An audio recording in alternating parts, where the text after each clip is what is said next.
শক্তি হচ্ছে অস্ত্রের থেকে বেশি শক্তিশালী। 18 বছর পর চেয়ারম্যানের হস্তক্ষেপে উন্মুক্ত বন্ধ রাস্তা। সাভার থেকে কামরুল হাসান রুবেলের পাঠানো তথ্য ও ছবিতে থাকছে নিউজ ডেস্কে বিস্তারিত। সাভারের আমিনবাজার জমি নিয়ে বিরোধের জের ধরে প্রভাবশালী মহলের বিরুদ্ধে বাড়ির প্রবেশ পথে ময়লা ফেলে রেখে বছরের পর বছর একটি পরিবারকে অবরুদ্ধ করে রাখার অভিযোগ উঠেছে। খবর পেয়ে প্রবেশ পথ থেকে ময়লা সরিয়ে ওই পরিবারকে মুক্ত করেছে আমিনবাজার ইউনিয়ন পরিষদের চেয়ারম্যান মোহাম্মদ রাকিব আহমেদ। বিরোধী ও এজমাইলি সম্পত্তিতে যে কোনো প্রকার কাজ বন্ধ রাখার জন্য আবেদন, মানে ওইটা তারা এজমাইলি সম্পত্তি ওখানে যারা বাড়ি ঘর করতেছিলেন তৎকালীন সময়ে সম্ভবত 2008 সালে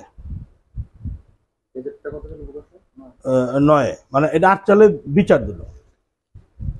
বিচার দিয়ে তখন তারা এটা বন্ধ রাখার করলো। কিন্তু তারা কি করলো, ওই এজমাইলি সম্পত্তি মাপামাপির কথা হিসাব না করে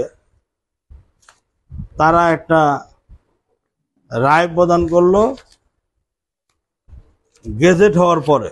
সোমবার 10 জুন সকালে সাভারের আমিনবাজার এলাকায় সংবাদ সম্মেলন করে এসব তথ্য জানান ভুক্তভোগী পরিবার ও আমিনবাজার ইউনিয়ন পরিষদের চেয়ারম্যান মোহাম্মদ রাকিব আহমেদ।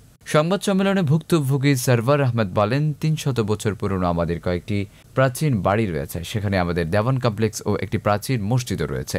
2009 সালে বাড়ি ফেব্রুয়ারি রাজধানী উন্নয়ন কর্তৃপক্ষ ঢাকা মহানগর ইমারত নির্মাণ উন্নয়ন সংরক্ষণ ও অপসারণ বিধিমালা 2008 এর উপবিধি 61 অনুযায়ী রাজধানী উন্নয়ন কর্তৃপক্ষের কমিটির অনুমোদন ক্রমে ঐতিহ্যবাহী বিশেষ ভবন স্থাপনা ও গুরুত্বপূর্ণ এলাকা হিসাবে সংরক্ষণের জন্য তালিকাভুক্ত করা হয়। নিউজ ডেস্ক, মেহির মিরাজ, ফুলের আকাশ।